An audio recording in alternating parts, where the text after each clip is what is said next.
So is it a compass and a square? Good question. Let's peel back a layer. I think you'll be amazed. Or is it the Great Seal? You can see right here, and I kind of outlined it for you in the next slide. But there's an Eye of Providence. This is up here. That is a Masonic symbol. However, in a triangle, it's not Masonic. In fact, the last use of a triangle with an eye, and you can see it right on the front of my book, it came off the front of a window in a Catholic church. Okay, the Catholics adopted it in many hundreds of years ago, actually. The building, or the pyramid, is Masonic, the eye is Masonic, the eye in the triangle is not Masonic. Okay? And if anyone has researched Masons and Catholics, they realize that the Masons and the Catholics never really got along, and it wasn't until Pope John Paul II said, if you're Catholic, you could be a Mason, and that was only, what, 10 years ago? Before that, there's always been a rift between them. So I outlined for you Pennsylvania Avenue, Maryland Avenue. Right down here, this is what they call the Washington Meridian. It's on 16th Street. There's a gap here, that's 3rd Street. 13 streets, 13 levels of the pyramid. MDCCLXVI, that's 1776 in Roman numerals. 1776. Anybody want to venture the distance between the White House and the Jefferson Memorial? It's 1,776 meters, right along this meridian. Right where they would meet Pennsylvania Ave and where it would meet Maryland Ave. So this symbol, and I'm going to prove it a little more as we go along, is the design for Washington, D.C. So, I mean, you can believe in compasses and squares, or you can actually look on the back of your dollar bill, go and get a satellite image and see it for yourself. So what? 13 streets, 13 colonies, Declaration was written by Jefferson, truncated pyramid. You know, a lot of presidents have said, hey, the United States is a great unfinished work with the eye of providence or God. But here's the problem. There's no U.S. government acknowledgement that the city was designed like the Great Seal. Absolutely no. I looked and looked and looked, and if you go down, when they talk about the Federal Triangle, it's the area around Pennsylvania Avenue and the White House, and this area right in here. I can zoom back for it if you want. This is the Federal Triangle. Then I'm talking about the Federal Truncated Pyramid with the eyeball being the Grant Memorial. So now I'd like to read another short passage. This is Dayton in his office of Professor Musson.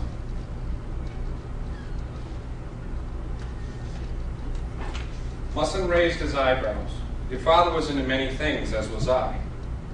The aerial photos, I believe, have to do with the study of symbolism. Symbols are very interesting. They allow a message to be told and also be concealed simultaneously. But for those who understand and have the eyes to see the true meaning, the message becomes quite clear. Dayton was curious. A message, huh? Well, why did my father use cities? My young man, since ancient times, man has incorporated into his cities the symbols and measurement of cosmic significance. Giza, in many ways, is just like the Capitol, whose significance dates back to the Roman Empire, the capital does, which had 7 hills. Capitolian Hill, for instance, was dedicated to the god Jupiter and 2 lesser others. Washington was, in part, designed by Masons who borrowed truth from all religions around the world. What you have to ask yourself is what truth there is in religion. Or should I rephrase? There is universal truth in all religions. Have you read any Manly P. Hall? It began to click in Dayton's head. As a matter of fact, yes, I have, he replied, remembering the research he did for his book. Dayton pulled out a dollar bill and showed him the sketch in his black binder. And this is where he points to the 1776 and the pyramid round and everything else. The phrase on the dollar bill right above the pyramid says, Annuit coeptus. Now, Annuit coeptus comes from a prayer to Jupiter in Virgil's the Aeneid. The Aeneid, of course, is a series of 12 chapters or books. Jupiter, of course, has a 12-year orbit around the sun. And you have Capitol Hill. The word Capitol comes from Capitoline Hill, as I just read to you, which is one of Rome's 7 hills dedicated primarily to the god Jupiter. Now, the new Equeptus was proposed by Charles Thompson in 1792. I guess he was a fan of Virgil. But don't you find it interesting that at the top of the dollar, a new Equeptus prayer to Jupiter, and you have Capitol Hill, which is from Capitoline Hill, which was a hill and a temple dedicated to the god Jupiter. But what does a new Equeptus really mean? Now, a new Equeptus, when translated from Latin, means he favors our undertakings. But on the Great Seal, it's not together, unlike Novus Ordo Seclorum. And if you look at annuit and Equeptus separately in Latin, it means to annihilate or end, or to begin. That's pretty profound. A beginning and an ending of a Novus Ordo Seclorum, or new order of the ages. That's what it means on the back of our symbol. So we look at the coincidences. Lincoln and Kennedy, I'm sure you've heard these all. What was that vice president's name? Johnson. Lincoln was shot in Ford's Theater. Kennedy was shot in a Lincoln made by Ford. The list goes on and on. Then I started looking at the coincidences between Kennedy and 9/11. On 9/11, the North and South Towers of WTC were destroyed at the World Trade Center. On November 22nd, Kennedy was killed on Elm Street between North and South Houston Streets. There was North and South Towers, on the way to the World Trade Market. So the 2 days in America's history in the past 50 years that have really caught people's attention of both conspiracy theorists and just average Americans alike have a lot of symbolic similarities. In fact, you can even look at it numerically. 11/22/1963. Now, 11 is really 9. Nov is 9. But what was the flight number to hit the North Tower? Flight 11. 175, or 17 plus 5 equals 22. That was the flight that hit the South Tower. Flight 77 hit the Pentagon. Well, Pentagon's a 5-sided building. Equals 82. Well, maybe it isn't so numerical. Maybe it is. 1963 is 82. I know some people may have a hard time with the numerology stuff, but 82 is a number, and you'll learn about in the book, that is significant of Jupiter. So both events were horrific. Both events sealed a social age and unsealed a new one for both the world and the United States. After Kennedy was killed, you had the Civil Rights Movement, escalation in Vietnam, moral changes in the country. It's almost like Camelot died with it. On 9/11, the Twin Towers collapsed. All of a sudden, it's the security state, terrorism.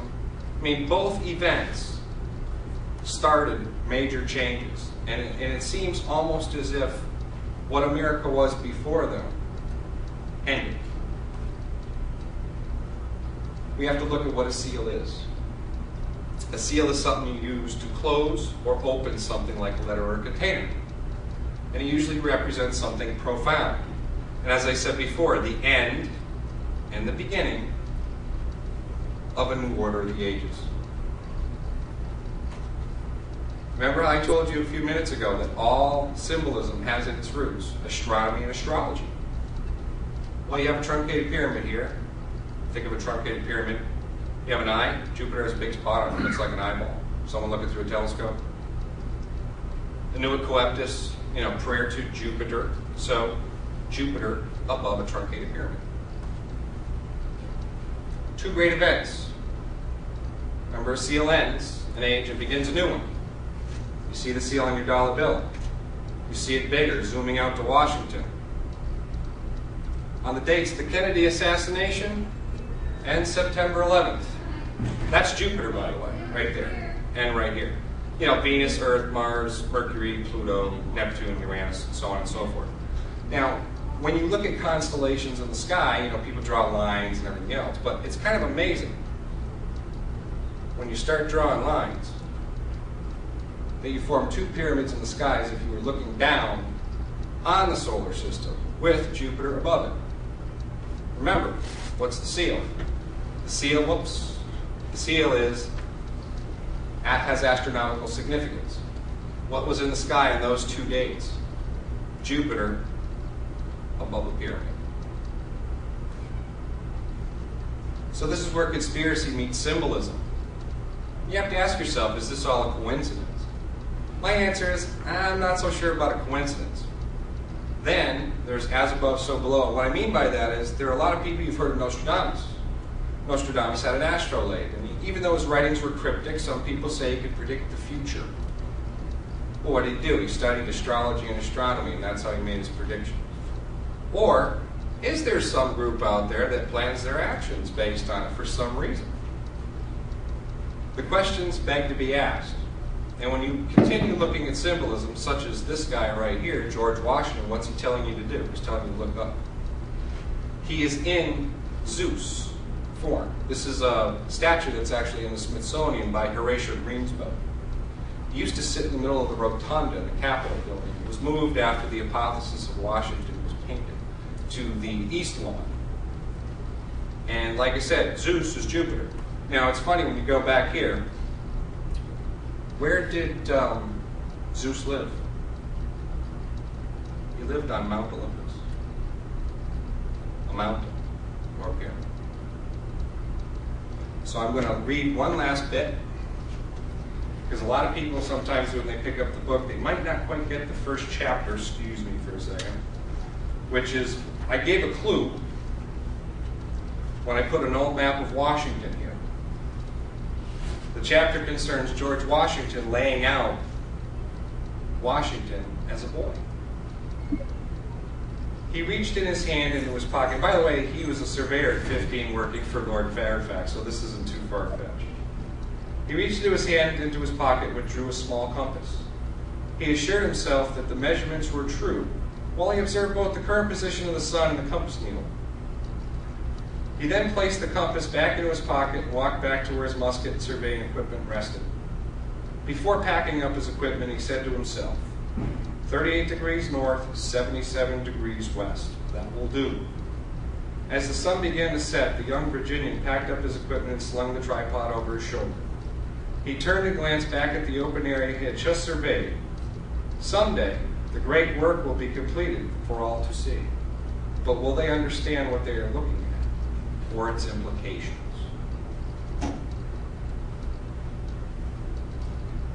I think I have to hit next on here.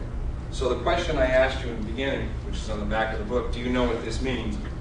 I've given you part of the meaning to help you along with the book, because it is a little different than what most people have read. And now it's time for some questions, and I have my